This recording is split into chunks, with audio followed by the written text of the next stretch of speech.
Hello, you wonderful people, and welcome to another episode of Not Too Comic Book. This being a show where we talk about TV shows that are adaptations of comic books. For today's episode, I'm going to talk about Titans Season 4, Episode 11. A lot of really interesting things went down in this episode, so let's break it down. The penultimate episode, so let's get into it. Obviously, the focus, some part of this episode is about Starfire, still believing that she is the only one that can stop all of this. It's up to her, but obviously the process will be her saving the world, but she'll die in the process. But obviously Dick doesn't want that. I think that's also why she went out there with Dick for a little bit, just because it's like, you know, for a moment it was just kind of them, and it's like, right, if you could be anywhere in the world, where would you be right now? And for him, it's like, being right here is pretty good. And she's like, yeah, it is pretty good. And it's just like that moment they had kind of sadly went away, when it's just like, yeah, because it's like they were talking about how quiet Metropolis is. Like, everyone else is living their entire lives never knowing like what's really going on. They're going to wake up and tomorrow's just going to be a normal day. And Corey says, like, for some, I mean, because tomorrow could be the day they wake up and everything's different, but also maybe kind of implying about her circumstances of she might not have a tomorrow type of situation. So Dick sends Tim to Gotham to check out someone named Venta, which I thought was interesting. The moment he brought the suitcase to him, I'm like, it's the Robin suit, isn't it? And the moment he walked away and Tim's like, yo, what's the suitcase? I don't know. Open it up. And it's like, yeah.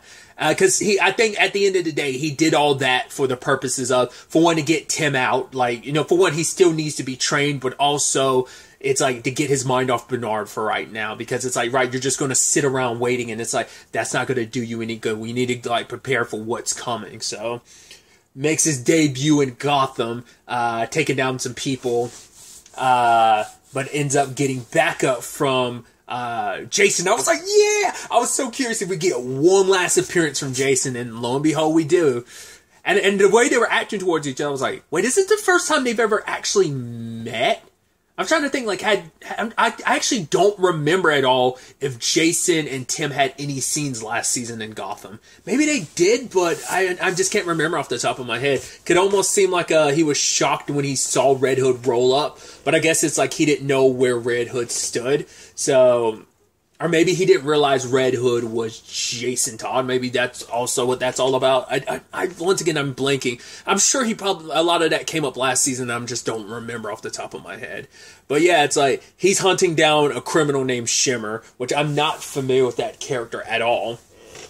But I do love that he ended up calling Barbara. It's like, yeah, this is where Shimmer's hitting next. Which obviously is not total BS, because Shimmer's goons come later on. So it's like, yeah, these are really like, so that really is going down. Tim did actually kind of figure it out, that it's like, oh yeah, ended up finding out like the code, and ended up spelling out kaleidoscope. But the moment Jason was like, oh, you know, well, it was either his suggestion or Tim's suggestion of them going a couple rounds. But the moment that happened, I was like, he's Venta, isn't he? Like, probably not even that he's Venta. It's just like the whole Venta thing was complete and other BS. Dick sent him here so that you get a crash course in training. Because especially with like the little training montage, I'm like, okay, yeah, that's what this is really about. So I thought that was interesting, but Tim didn't pick up on it. He thought like, oh, I'm really here to find someone named Venta. But also like, Dick is going to be not go as hard as he could, but Jason is. And I'm curious, is that a byproduct of like, it was Jason, I can only assume Jason's training tactics for him were based around what Bruce put him and Dick through, but it's like, yeah, I think it's also like Dick isn't willing to go down that route. He doesn't think he has it in him to do that. I mean, with everything going on, he doesn't have time to do that, but it's up to Jason to kind of put him through the ringer. And it's just like, yeah, you're relying too heavily on your tools. Like I said, put him through the ringer. I did kind of skip over it really quickly. I did want to circle back to bringing up the fact that he was working with Barbara, which I thought was kind of neat. It's like, well, you're all family, so I guess it's like post kind of going off on his own, he still works. It's probably very similar to the relationship Gordon and Bruce had. It's probably like very similar in that dynamic. So that's, you know, it's like, it's so interesting seeing that, like, yeah, that's kind of continued in that regard. Jason as Red Hood is the Batman right now, and even the fact is the bat signal still goes up in the sky. But yeah, I guess that's Barbara filling even more so the Gordon role of like, yo, like I'm working with him from time to time. He's still probably like not super. The whole city probably isn't fully super copacetic with him, you know, Red Hood and everything, but, you know, Jason probably doesn't really care. It's like, I'm just going to do my job, and I'm also going to make up for all the trouble I caused last season, so. But I love that he's like, yeah, suit up and follow me out here, and the moment Tim couldn't find him, all the Shimmer's people showed up, and Tim held his own, though, pretty well. I mean, once again, I also love that it's not always just hand-to-hand combat. I do appreciate that it's like, yo, environment stuff, too. And he ended up taking everyone down. It's like, cool, you owe me a laptop? I'm not going to worry about the dust buster because that was already broken. It's like, wait, you knew they were here? And it's like, yeah. I mean, I'm surprised it took him that long considering I leaked my location. I made sure that they could be able to track me. But yeah, you handled it. But basically, it's like, yeah, like, hand-to-hand, like, what was it? Basing hands-on experience is worth a lot more. So it's like, yeah, good job out there. And Tim was like, thanks. And it's like, yeah, nothing on Venta, but I'll let you know if we find anything. So kind of go off on your own. Also, let me hook you up with a bike. So, but I love Dick being like, yeah, I hope you didn't go too easy on him. It's like, nah, I gave him the training, but it's like, Dick, I think he's going to be a better Robin than even me. So I thought that was kind of neat, because it's like, I think just because of Tim's character and just also the mind he has, and the fact is that, like, you know, he's something special. So I thought that's kind of neat, and I think it also means a lot for Jason to be the one that, like, it's not even Dick. Dick and Jason, the two previous Robins, having a role in forging him into the new Robin. I mean, that was already a thing because of Dick taking him under his wing to become the new Robin regardless, but both of them playing a role in Tim's development, it just feels very nice of the mantle getting passed down to pass out. I mean, technically it never got passed down to Jason, from Bruce, but, like, Dick never officially passed it down to Jason. Jason kind of took up the mantle when Bruce gave it to him. So, but either way, semantics. It's just kind of nice that, like I said, it's just the symbolism behind it is kind of it's just straight up dope. So, other than that, we catch up a little bit with Gar and Rachel. They haven't really had too much time to, like, fully catch up, considering, like, it seems like, even between episodes and stuff, he's still been popping into the red, because it is still his responsibility, but he has to be here to check on his family and stop this Trigun thing from happening. But it is making him feeling more and more lost on whether or not where he's supposed to be. Should I be here with the Titans in this realm, or should I be, you know, fulfilling my role as a guardian of the Red? And Rachel's been feeling that too, where she just wants to feel something different, because it seems like, I can only assume, when this is all said and done, the Titans will probably go their separate ways. Unlike the situation with Slade that broke them apart, and the choices they made then, I think this is going to be a thing of, like, their lives are going to send them down different paths, and I guess, you know, I guess it's going to be very, like, Young Justice-esque, where like, a lot of them, like, Gar, maybe Starfire, and Rachel kind of go their separate way, but Tim stays behind to kind of, like, be a part of the next generation of Titans, and, like, the fact is that maybe some other heroes kind of join in a way, and, like, Dick sticks around to be kind of the mentor, like, the leader of it, or, you know, or not unless he ends up leaving, not unless he goes with Starfire and he leaves the Titans up for Tim to train up or something like that. That could also be a possibility.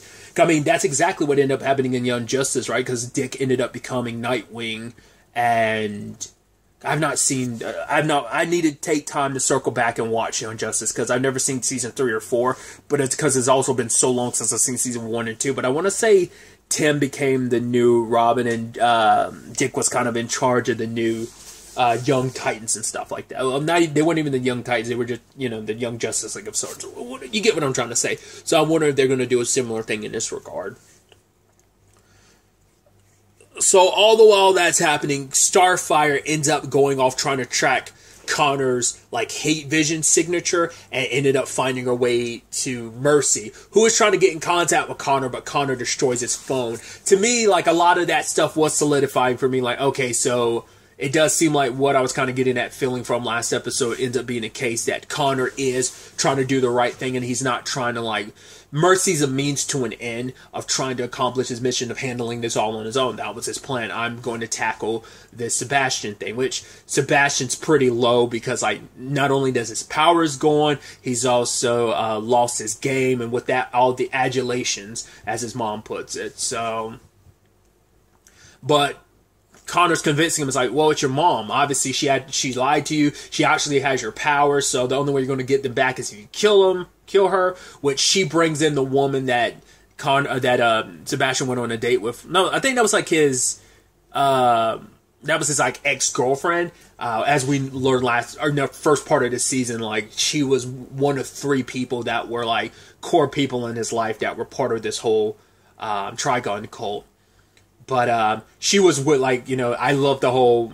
Because at first it sounded like a sacrifice thing of like, oh, you have to literally sacrifice yourself to him. But then she with Mother Mayhem was kind of spinning it as more like an intimacy thing. I was like, oh, is that really what's going on? I mean, which also feels weird that Mother Mayhem is being like, yeah, I want you to go bang my son. It's like, oh, that's weird. But it's like, no, I'm going to reach in, grab your heart, turn you into a crystal. I'm still not fully sure what that was about. I guess it's almost symbolic of like, oh, you took this heart, and with it, you're able to control and sway Sebastian's heart more towards your side. Like, with this, you're able to control him a little bit more. Like, he's kind of slipped out of control, but now this is your way to sway him back. Because I'm like, is that the significance of it, or is it supposed to, like, help with the Trigon thing of...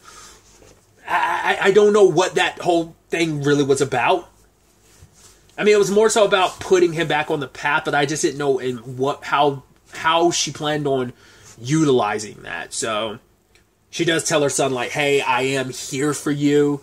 I do care about you. I know that all you've ever wanted was a family, and that's what you've got now. So you're going to have to bring your father back, and you get everything you want, everything you deserve. So, but when Connor comes back, he brings one of the cult people, one of the main ones, to tell Sebastian the truth. It's like, yes, once Trigon is born, everyone that's kind of like a non-believer or whatever, including Sebastian himself, will be wiped out and turned into nothingness. So, which obviously, once again, that's his kryptonite. He never wants to go back to being a nothing or a nobody.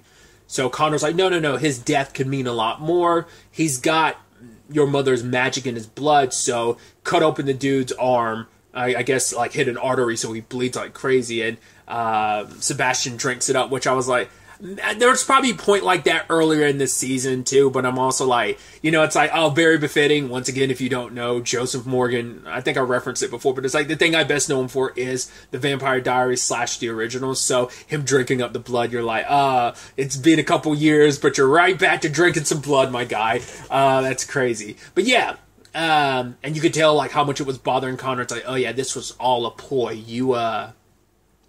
This is like sacrifices you had to make for your plan. At the same time this is happening, like, because Starfire met with Mercy, she's trying to figure out, you know, where Connor is. And it's like, right, he's betraying me. Mercy's kind of putting it as like, he joined sides with Sebastian. Both of them the same way. Amazing abilities, never feeling like they're appreciated. She even references, like, Lex was in that same category. So I thought that was interesting.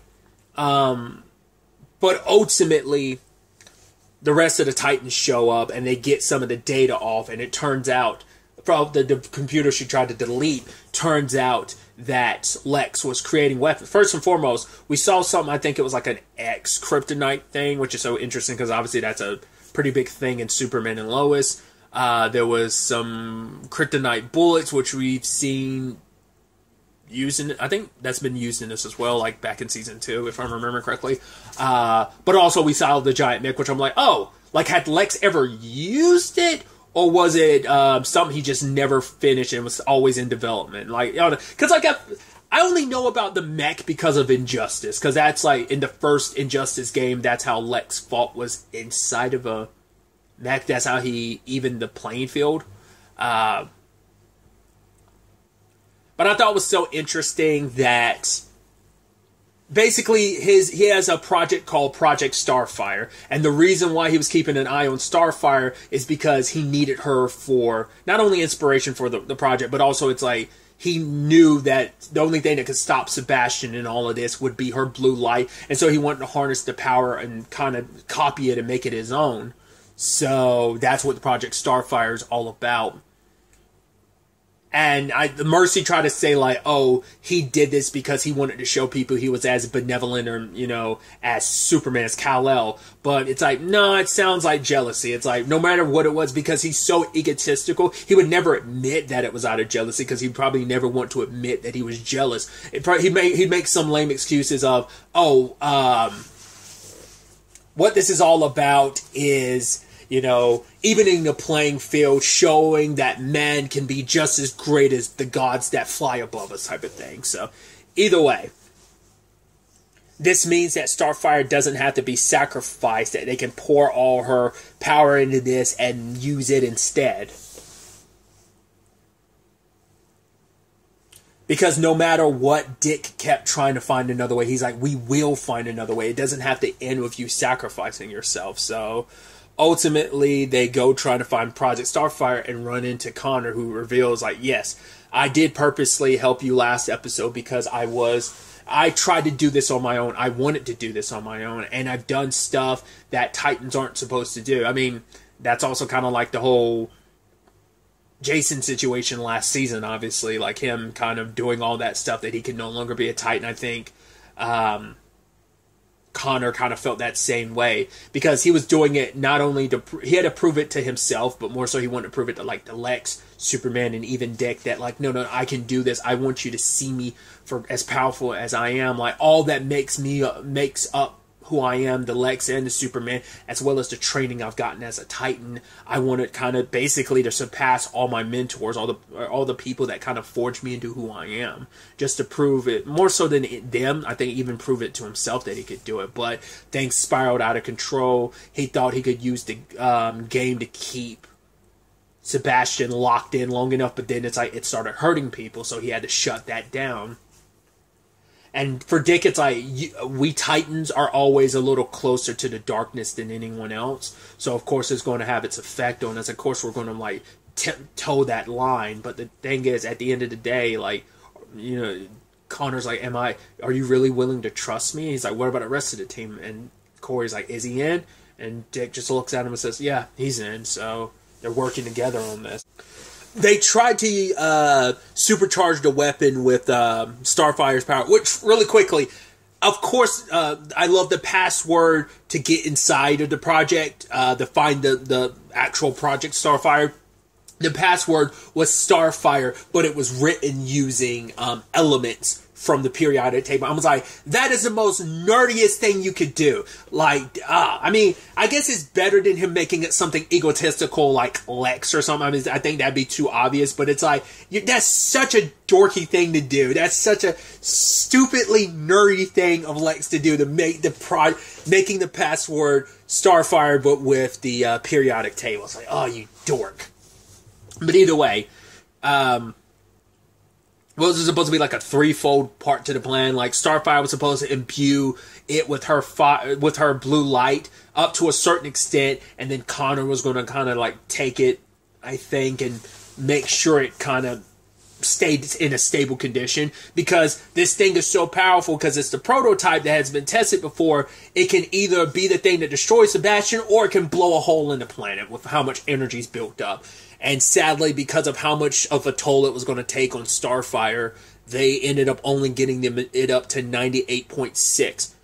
Interesting that it would be like the baseline, well, at least the normal baseline for what is normal temperature for a human body. I think that's kind of interesting. I don't know if that's significant or not. I just thought that was kind of interesting. But the fact is that Dick, once again, isn't willing to sacrifice Starfire's life for this, so they're hoping that, hey, I didn't get to 100, but maybe this is good enough. And ultimately, later on, we find out, sadly, it's not. So I guess it's like, rather than waiting for rather than using it immediately, I guess it's like kind of wanting to make sure, like, right, get Mother Mayhem out of the way. That way, you only got one target to go after, but two, if you probably used it, like if it's split between both of them, it might not kill both of them. It might kill one, but not the other. Or like Mother Mayhem might interfere. So it's like, yeah, you probably had to wait till then. But yeah, despite all that she tried to do, Sebastian ends up killing his mom. And it's like, hey, it all works for the greater thing that you're trying to accomplish. So she disintegrates, all her power flows into him. I mean, for her, it's like, well, I don't know he's actually ever going to release his father. He's going to be power tripping over all the power he's taken from me. I guess the difference is maybe I guess the horn itself, by using it, you're able to kill her, because any other means, like, he burned her before and that didn't work, but it's probably like the horn's the only thing that probably could have, like, permanently killed her, other than probably because Starfire's, like, could hurt her, I think, but probably not to the same extent. I didn't even talk about this either. I thought it was interesting, like, she can pick up the horn. I guess, like, as long as, like, she's a very special case because she's the mother of Trigun's child, so maybe that gives her special conditions in that regard. Because I brought it up previously, I assume the only people who'd be able to pick it up is Sebastian and Rachel. But either way, maybe Connor used it a little too late, because by the time he threw it at Sebastian, he had already absorbed all the power from his mom. Maybe that made him a little, like, if Connor had timed it a little bit better, like, you know, maybe that would have been enough, or maybe that 98.6 still would have never been enough.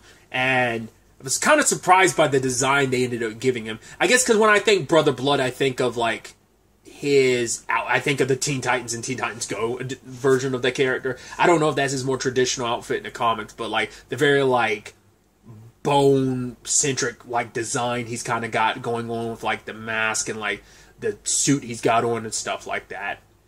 He ends up taking down Connor. I doubt Connor's dead. It does seem like he got pretty jacked up, but the time has come, and how it necessarily is going to manifest itself is going to be interesting. What I mean specifically is, like, how the Trigun thing plays out now that Sebastian's in his bag. Like, I can only assume he is summoning down Trigun, but not unless he's trying to draw in even more power. And I don't know what that looks like. I don't know if he's going to try and kill his dad and take his power and, like, oh, I'm going to go super power hungry in this moment, or what. But now that things have kind of gone this far, Starfire's like, yeah, we're going to have to handle things my way, which Dick has his reluctancy about that, but this is it. It all comes down to this. Things are, you know, because that was Starfire's point too, is like, too many people have already suffered and died and in so much pain because of all of this, because I didn't pull the trigger when I should have. So it's even more so on me to make it up to the world by taking this situation and ending things. So how this ultimately all will play out, we'll ultimately have to wait to see.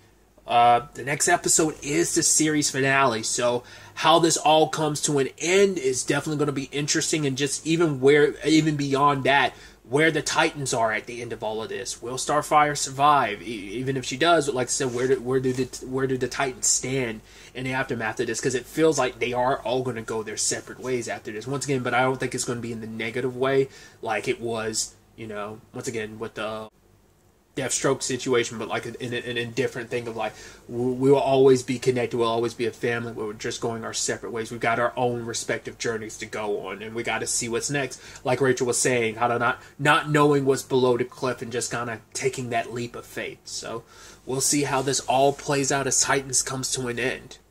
But really, that's all I wanted to talk about. Until the next time we meet, be happy, be safe, live life to the fullest, and enjoy it. Good day, and goodbye.